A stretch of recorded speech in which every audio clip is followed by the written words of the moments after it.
Occasion ఏదైనా location ఎక్కడైనా తెలుగువారి వేడుక అంటే ఆలివ్ మిఠాయి ఉండాల్సిందే. జై Hind and welcome to Suman TV. Operation Sindoor కి సాల్యూట్ చేస్తూ ఇవాళ ప్రత్యేక కార్యక్రమం, ప్రత్యేక ఫీచర్ మొదలు పెడుతున్నాం. I have with me doctor Kanneganti Ramesh. నేరుగా పాయింట్ లోకి వద్దాం. 9 తీవ్రవాద శిబిరాలపై భారత్ చేసిన మెరుపు దాడులు స్పష్టమైన సంకేతం పంపించాయి. మా జోలికి వస్తే మేము ఊరుకోబోము, ఖచ్చితంగా తీవ్రవాదాన్ని అంతమొందించడానికి ఎంతకైనా వెళ్తామని చెప్పి భారత్ చాటి చెప్పింది. దేశవ్యాప్తంగా ఇప్పుడు ప్రస్తుతం జయ ధ్వానాలు ఒకవైపు, మరోవైపు తీవ్రవాదం పూర్తిగా అంతమొందించాలనే ఒక స్ఫూర్తి మొదలైంది. డాక్టర్ కన్నేగంటి రమేష్ పరిచయం అవసరమైన వ్యక్తి. Centre for human security studies వ్యవస్థాపకులుగా, అలాగే సెక్యూరిటీ ఇష్యూస్ మీద అంతర్జాతీయ అంశాలపై నిపుణులు. ఇన్ఫాక్ట్ సార్, మీరు ప్రెడిక్ట్ చేశారు ఒక 2 వారాల క్రితం, అటువైపుకి కొంతకాలం పాటు ప్రయాణించకపోతే బెటర్ అని కూడా మీరు చెప్పారు. ఎందుకంటే బహుశా ఇది ఊహించిన పరిణామం అంటారా? ముఖ్యంగా స్వప్న గారు, మన సుమన్ టీవీ ద్వారా మన 2 తెలుగు రాష్ట్ర ప్రజలకే కాదు, భారత్ 50 మందికి నేను అభినందనలు తెలుపుతా. ఆపరేషన్ సింధూర్ లక్ష్యం ఒకటే. మన నవ వధువు సింధూరాన్ని కాలరాసిన ఉగ్రవాదానికి వ్యతిరేకంగా, తీవ్రవాదానికి వ్యతిరేకంగా భారత్ ఇచ్చిన మొదటి సరైన గట్టి జవాబు operation Sindoor. Right. The very fact that we have hit 4 important vital terror camps in Pakistan, inside Pakistan, yes, and 5 terror camps inside Pak occupied Kashmir. Right. Pak ఆక్రమిత కాశ్మీర్ లో 5, పాకిస్తాన్ లోకి వెళ్ళి 4, మొత్తం 9 నవగ్రహాలు ఏవైతే ఉన్నాయో ఈ మన అష్టదిగ్బంధనం చేసాం పాకిస్తాన్ అని చెప్పి. రైట్. ఇప్పుడు ఈ 9 మీద మనం కొడతం ద్వారా మనం చెప్పింది ఏంటంటే, ఖబర్దార్, the fight is no longer, Swapna garu, between India and Pakistan.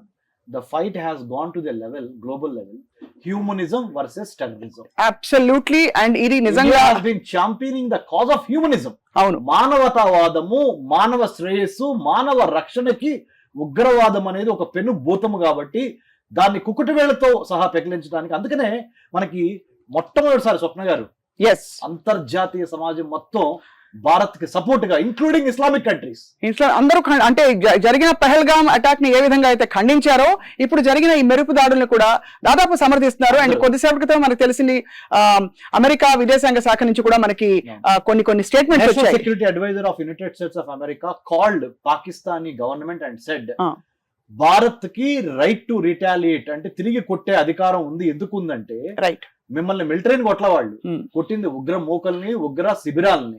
కాబట్టి ఎట్టి పరిస్థితుల్లోనూ మీరు గనక మీ ఆర్మీతో గనక సమాధానం చెప్తే యుద్ధానికి కాలు దువ్వింది మీరు అని రేపు అంతర్జాతీయ న్యాయస్థానంలో తలదించుకోవాల్సిన అవసరం వస్తుందని కూడా చెప్పారు. ఇక్కడ ఒక స్పెసిఫిక్ క్వశ్చన్, మనకి మొన్న జరిగిన పహల్గామ్ అటాక్ కి కొన్ని రోజుల ముందు జైషే మొహమ్మద్, లష్కరే తయబా మరియు ఐఎస్ఐ చీఫ్ రావల్కోట్ ప్రాంతంలో కలిసినట్టుగా కొన్ని వీడియోలు విడుదలయ్యాయి. ఇది నిజంగా దీని వెనకాల ఐఎస్ఐ హస్తం ఉందా అనే చర్చలు మొదలయ్యాయి. మీరేమంటారు? మేడం, ఇందులో ఎటువంటి సందేహం లేదు. మన 11 కోట్ల మంది తెలుగు వాళ్ళకందరికీ నేను సుమన్ టీవీ ద్వారా మీ సమక్షంలో, స్వప్న మేడం గారు ఎందుకు చెబుతున్నారంటే, మీరు 11 కోట్ల మంది తెలుగు వాళ్ళకి సుమన్ టీవీ ద్వారా ఏం చెప్తున్నానంటే, 1947 ఆగస్టు 14న పాకిస్తాన్ పుడితే, 1947 ఆగస్టు 15న మన దేశం భారతదేశం పుడితే, ఇంతవరకు మనము వేరే దేశాన్ని వెళ్ళి ఆక్రమించుకున్న ఆనవాళ్లు లేవు.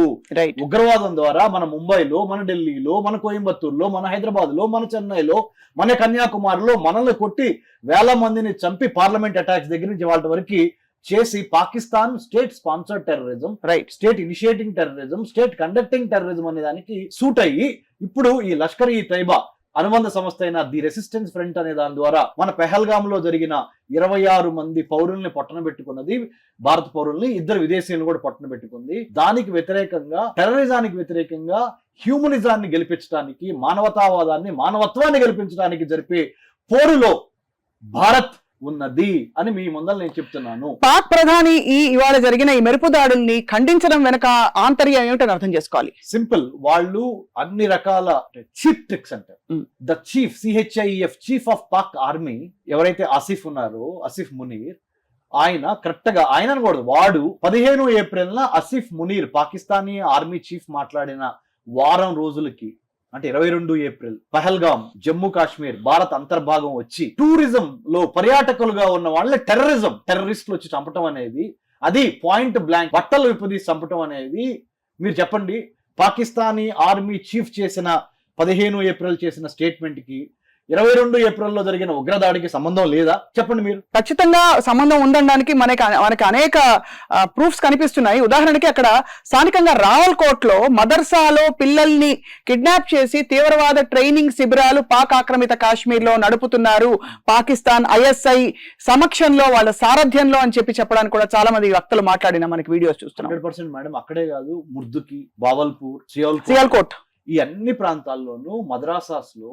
పిల్లల్ని, అమాయకమైన పిల్లల్ని కిడ్నాప్ చేసి వాళ్ళని బలవంతంగా తీవ్రవాద శిబిరాల్లోకి. ఎప్పుడన్నా హిందూ మతంలో వేరే మతం లేదు, వేరే మతం ఉండకూడదని గాని, మా హిందూ దేవుడు ఒక్కడే గొప్ప దేవుడు అని కానీ ఎప్పుడన్నా మనం అసలు ప్రస్తావించామా? ఎప్పుడు లేదు, ఏనాడు లేదు. సో మరి కొంతమంది మత ఛాందసవాదులు Islam is peace, Islam stands for peace. That's right.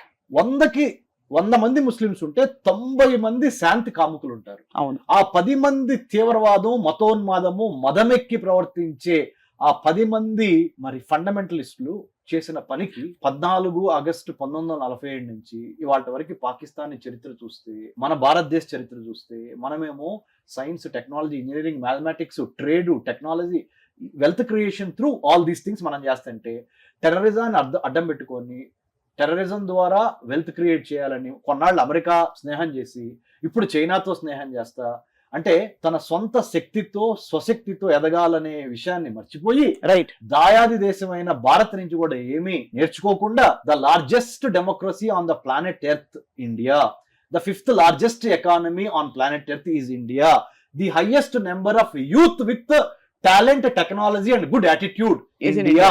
Bharat Swapna గారు ఒక్కటి చెబుతాను మేడం, నేను ఒక డిఫైన్ చేశాను madam.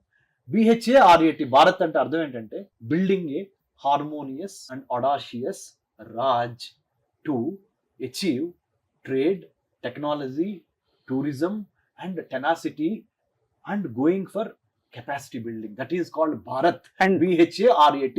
Building undoubtedly harmonious and audacious.